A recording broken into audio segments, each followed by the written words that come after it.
ebele liboso ya poste téléviseur na bino lipai wapi bozali kolanda plateau spécial MPC nsima ya patie ezali esika oyo tobetaka masolo na matali politique ya mboka na biso lelo teyambi lisusu mwana mboka Janvier Bonina oyo azali moko ya bacommunicateur ya parti politique MPC elongo na mwana mboka Janvier Bonina tokobeta masolo na matali sini ti lelo oyo président ya sini aza nano te commission paritaire ya assemblée nationale bakomi wapi mwana mboka Janvier Bonina aboyanola na mituna na biso tokobeta masolo na matali Moïse Katumbi auti koloba ete justice congolaise elongo na mwana mboka Félix Tshisekedi balandela te bandeko oyo bakometa babi na gestion mboka na biso mwana mboka Janvier Bonina mbote na yo mbote papa Franck et puis mbote na nyonso bazali kolanda biso na nzela ya etambolike et puis mbote na bandeko nyonso na mikili ya poto balanda biso na nzela ya internet merci lisusu ya bino mosali Janvier Bonina naye korépondre na invitation ya ndeko Franck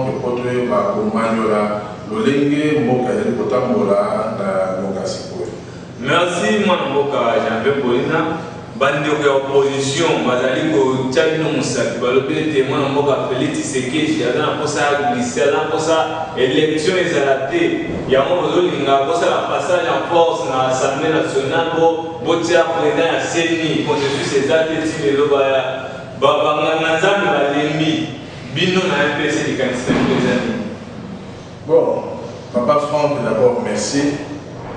Namotuna na yo esengeli bazali kolanda biso bayebaka lolenge nini mboka ezali kotambola mpo na kati ya lolenge lokuta mpe bacontre vérité elekaka mingi. D'abord nakotalisa yo ndeko Franck na bamboka yike biso totamboli esika nzambe asungi biso totie makolo na regard sali na komona ya bayi politique okotala ete opposition na kati ya Congo ezali passe parce que opposition ezali force moyenne au moins na kati ya assemblée bazalaka force de proposition opposition ezali bato ya mayele oyo malgré bazala na pouvoir te bazala na pivoter bazali kotalisa lolenge nini esengeli makambo esalama mpo mboka ekende liboso kaka politiki te ya mokonzi alongwa mpo bango baya kofanda te toza na besoin mayele na bango na ndenge nini esengeli totambwisa agriculture ya mboka ndenge nini esengeli tokombattre chômage na mboka ndenge nini esengeli todéfendre souveraineté ya mboka ndenge nini esengeli tosala ete bacongolais base réapproprier économie ya mboka na bango mokomona oza d'accord na ngai tala na betandeke nyonso sur ce plan là opposition na biso bazali vide d'idée oyo balobaka intellectuellement baza constipé alors bango souci ezali kaka mokonzi ya mboka alongwa mpo bango baya kofanda yango moseki bamoniki mokonzi ya mboka azokamba malamu te c'est normal mais pas démontrer parce que okomona tokoya koyanola na makambo ya Moïse Katumbi ndenge ndeko na ngai Moïse Katumbi alors tango opposition bakomi na lisu kaka pouvoir balobi na lopoto le pouvoir pour le pouvoir wana ememaka radicalisme d'ailleurs bango balobi baza baradicaux certains d'entre eux alors moto so akomi na radicalisme akomaka plus na acharnement aza koanalyse susu makambo bien te parce que mpo na ye coûte que coûte il faut à tout prix il y a comme à la quel que soit les moyens et très souvent radicalisme est dans la raccourci parce que radicalisme à votre moi non va bien obscurantisme excusez-moi parce que monsieur dans la lingala tokoyano la parce qu'on a obscurantisme mutua azali kokondisa mayele na ye atie mingi motema atie mingi émotion pe elongolaka lumière ezokotisa molili moyen pour comprendre makambo d'une manière intelligente et sage. Alors, la carte obscurantisme, et ça l'année, au moins on va le président c'est un dictateur. Mais on est à slogan, on est un dictateur. Mais en quoi Azali dictateur? Mais tout le monde a saigné parce que la limite aussi ma sujet les Azali. C'est une émanation de l'Assemblée nationale. Les arrêts de l'Okola, Bishop a politicien, tout ce qui est d'accord, tant que ça, il a intérêt à saigner la loi portant l'organisation et fonctionnement à CENI, nde baye komona banganga nzambe to bengi bato to bengi nga benga bango ba double brassard baza na mayele ya classe pe baza na mayele ya molimo mo centre. Seule difficulté na biso na Congo banda Congo ezala Congo banganga nzambe d'abord na makambo etali kaka religion bayokaka bango soki oseki banganga nzambe kaka na biblia oyo bango bazosimba bateya biso Yesu Masiya mutu na mutu akoloba na ye. À plus forte raison, choix, il y a président, il y a CENI. Au moins, maman a dit que c'est Bakovan n'a pas un ton type pour se mettre dans l'accord, dans le consensus. Si vous avez une opposition, mais il y a mais il va dire que dans la semaine de pour le canon, naïf ça tombe à l'équipe, souci, il y a des oppositions, il y a tout qui est dans dialogue. C'est-à-dire Congo, et comme en Boka, il y a un éternel dialogue.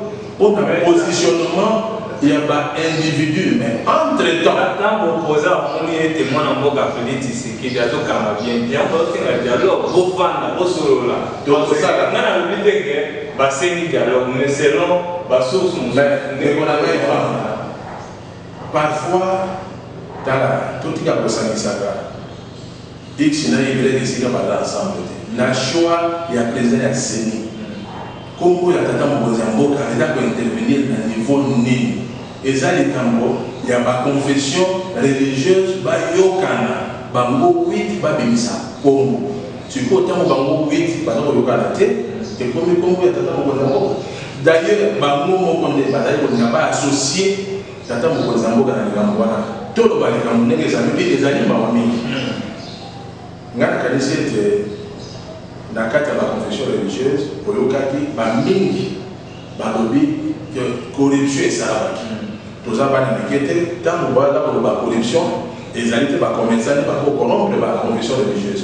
Va soupçonner quand il y a chef de l'État, on est parti pour corrompre les autres. Si vous pouvez preuve d'amour, et mon anathèse, ça veut dire qu'il y a eu une mauvaise foi de ce côté-là. Mais vous soupçonnez le chef de l'État qui a corrompu le bateau. On va faire passer un certain candidat X. Mais quand vous venez dans la carte pour la localité, nous sommes salariés. Pour le but, c'est que les pas d'attendre pour la mort, pas de sur les Cambo. Au moins, que quelque part, vous avez piégé d'attendre pour la mort. Pour l'autre, ils sont à l'objet des Cambo. Vous avez exploité, voilà. Asa dictateur, Yébe, Namaye de la sagesse, a eu des tâches dans la confession religieuse. Mais malheureusement, papa, et tel que ce que vous avez autour de sa manamoli comme centre, mais démocratie. Ils ont le passé. Baïe confession religieuse, par exemple, sur les politiciens, leçon parmi nous devons être des démocrates. Mais bango moko na carte. Baïe cause la démocrate. Cause la politicien, vous aussi la guénon, yé na sémaria. Confession religieuse, PC moi le casa, vous gardez voter, et on va aussi la guénon, on va aussi aider. Mais Bishop aujourd'hui, oh il y a ici qui va passer qui monte. Aya kotaliza biso eza soki mpe ezalaki ndoto mpo bango bazala mpe na bandoto babenga yango vision baya kotaliza to eza vision tokondima bango mais vision ozwi te songe ozwi te preuve matérielle eza te ozokonde koafirme wana ezali koluka potopoto mais nakanisi kaka na bible oyo batelaka biso kuna balobi l'amour ne soupçonne pas le mal ntango ozali kovanda kati na soupçon eza lisumu mais nga naza habilité te ya kosenga bango bafukama basenga nzambe pardon mpo basumuki mais nalingi koloba boye démocratie ezali lorsque oza na kati esika ete mutu alingi koprofite na position na ye aza na une certaine force akomi kotambola likolo ya batexte pour imposer sa volonté. C'est ça la dictature. Ntango bayiki mboka bandeko na biso ya confession religieuse baza na charte oyebisi bango ke soki bodégage consensus te mpo boza kaka bato boza na mai na makila bokoki te kolongwa libanda ya molimo mosantu moto na moto asaleli basentiment na ye soki consensus eye te boleka na vote. C'est ça l'esprit ya charte. Bon, ntango balingomba mosusu balobi no lokola consensus eza te ngai naza kaka na généralité nakangi te nga na boyi na nani ya vote yo mo oyebi vérité na boyi kozala taxe oye alobaki boyekoba na bato kosongo mais ntango boleki nzela ya consensus esimbi te bokele na vote Binomo, beaucoup de marcher sur les textes, beaucoup de voter. Ça s'appelle dictature. Aux à la docteur en biologie, aux à la docteur en sciences po, ou en droit constitutionnel, au courrier pour contrôler les gamins dans le bas. Alors, Bisson a MPC. Tout ça, on sait toujours. Je dois faire toujours confiance dans ma canazambe. Je veux que la nuit porte conseil et pas la montre globale. Les nuits porte conseil. Pour moi, dans la piscine, où il y a Bethesda, on a 7 fois. Alors peut-être que Baganzam dans la 6e, dans la 7e, parmi les Bisson, candidat président de la CENI. Toujours 5 toujours, zone Mboka. Pour tout le qui est dans l'élection, chacun doit être dans la urne à pour la donc, on a un sentiment, on a un penchant, mais toujours ça a confiance. Ndenge tout ça a confiance, ndenge peut pas c'est candidat, oh yo, ça a confiance, même ceux qui montent à cause de la pembe, à la moindre, à la mais tout ce qui on a pas ça la moussa d'ailleurs. Président Séné, à Kobana décider c'est un coordonnateur. Tala, tout le monde a dit parce que non, tant qu'on a dit des choses, il faut technicité, moralité. Alors, la moralité, moralité, jusque-là, on ne nous a pas dit, na candidat Bazobo, il y a accuser de quoi. Mais tant que nous avons entre les lignes, et là, on a des années très importantes. Tout le monde parce que, on m'a baissé, il faut me dire, on a peau. Pota et Bika, ceux qui nous ont dit à qui c'est le niveau du Golo, l'élection à soutenir le président. Ce qui est totalement faux. Parce que l'élection d'abord président, c'est déjà pour organiser l'élection présidentielle. Ceux qui veulent le moins en boca Kadima. Candidat, nous sommes article 13 de la Constitution est allé pour le moyen d'informer à nos athées. Aux Anglais, pour disqualifier un Congolais la possibilité d'accéder à la fonction à cause de ses origines tribales, religieuses. Mais ceux qui se font déjà apprendre pour respecter la Constitution, de autant ils s'en comment il n'y a pas dans le lorsque chacun fait ses propres règles, c'est l'ensemble qui se dérègle. Tant que cette Constitution, il est comme Konzi, les alliés peuvent être moutou na moutou. Baposa na ye tende kambo sa biso d'autant la biso nyonso na se ya harmonie ya on a le Koloba président ya CENI ako organiser la élection ya président national ako organiser la élection ya ba députés nationaux ba députés provinciaux et ti na niveau ya base sikoyo soki tolobi okoki kozala candidat président de la République parce que ba monaki yo ozopesa mote na moto moko boye na masimanima bon tant que yo koko ma président CENI mais na masimanima ba candidat député bakozala siko to kolobani yo loza et pour mona ba masimanima c'est les masimanima baya ba candidat parce que to kolobani ya acquaintance parce que logique on a acquaintance ça na niveau président alors en ce moment il faut que le Congolais moko à Botama en Australie, à Kola en Australie, à Yébi dans la tête, à la famille, il y a en ce moment à cause de l'approche de la candidat président de la République, à cause de l'approche, il y a un candidat, Mbalo élevé dans la députation nationale, il y avait près de 20 000 candidats. Ce qu'on a fait à 20 000, Talangaï, Molobi, les Pama, n'a pas dans la candidat, bon, dans la présidence.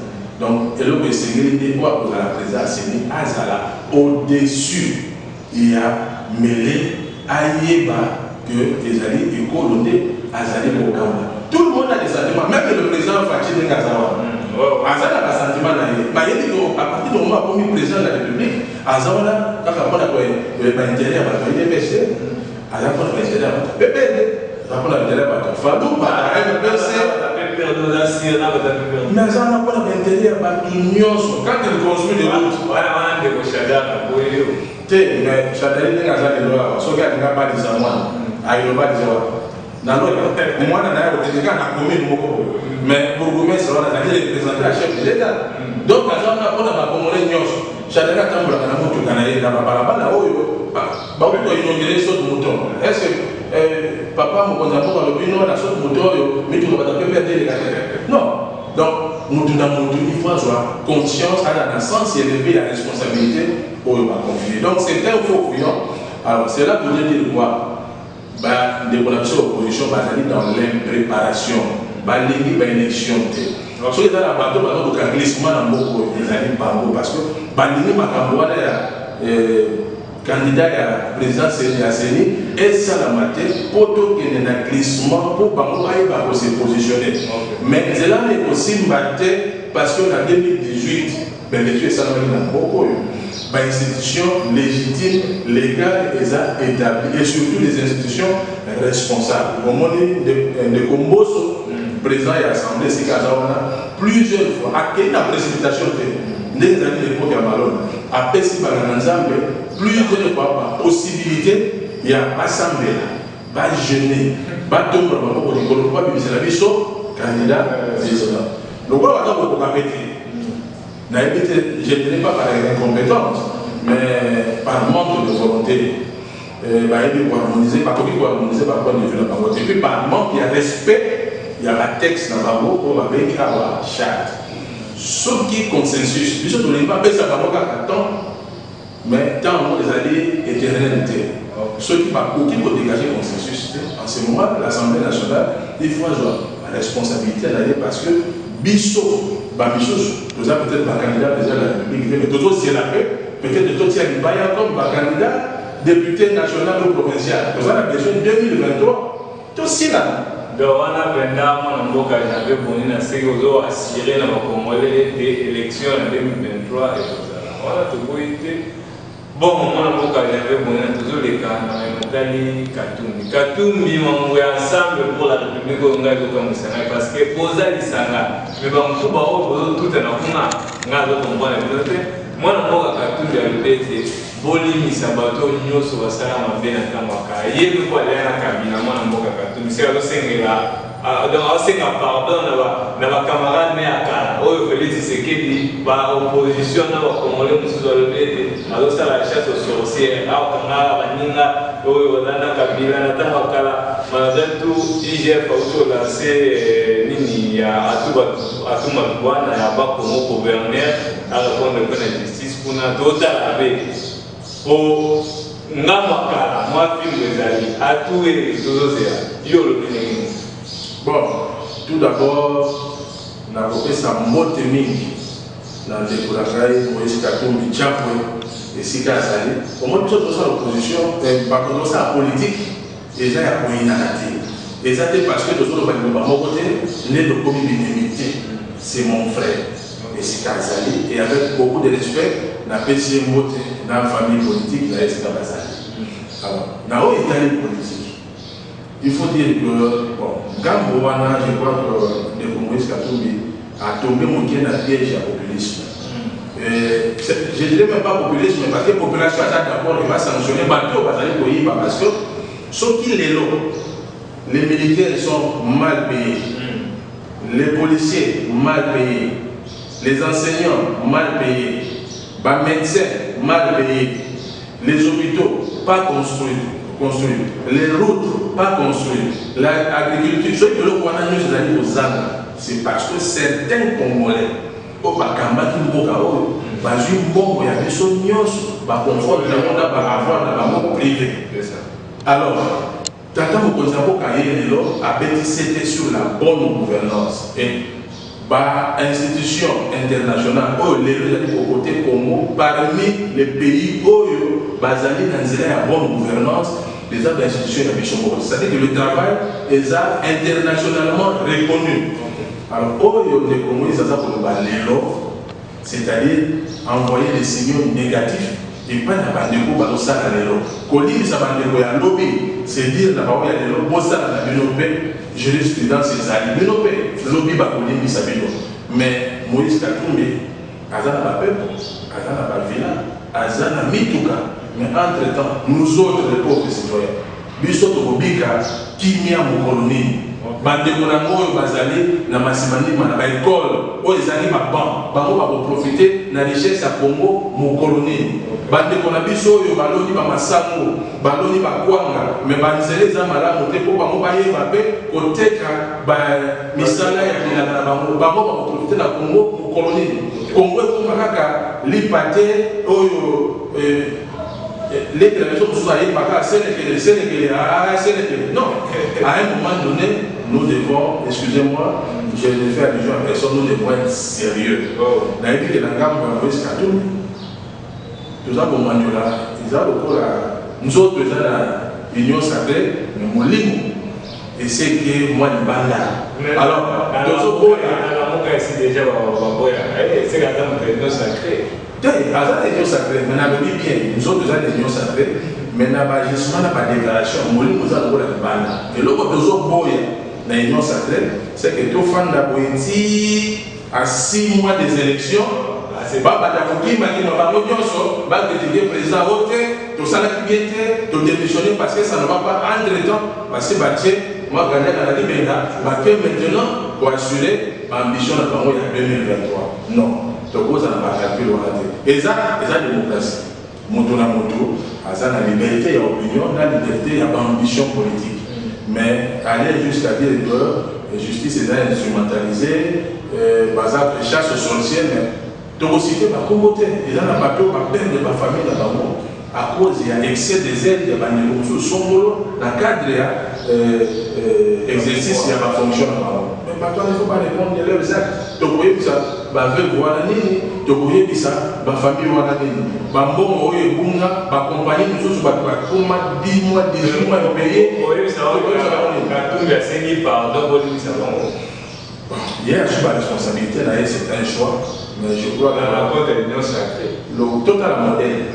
Tolingi to kuma lokola bamboka oyo ekenda liboso soki oke na France oke na Norvège na Suède oke na États-Unis oye même na banamili bamboka oyo baza komeka kobima na libolo ce n'est pas yiba tokobandone yo c'est moto nyonso oyo akotia loboko na kitunga ya leta akozala frappe mpo eservir l'exemple na yo nanga lelo toyebi lelo biso bapesi yo mbongo ntango ozomona bamisolo ya leta boye so moto ya koyebisa yo non tokaka ndambo po toloka mopango pokoloba oyo azoplige ngai lobi so tokati ndambo ayeka motakoyebisa jeu la lite teke mpona bakati tokende kovisite bango sikoyo mwa pédagogie mentalité ebandi kochange moto nyonso ayebaki corruption na Congo ekomaki une seconde nature mais avec détermination à attendre mokonzi ya mboka tokomi kocomprendre lelo ke même moto azwaka bambongo bamama na wenze ba 2000 francs 2000 francs po atikata ndambo akekomela nango biere na coin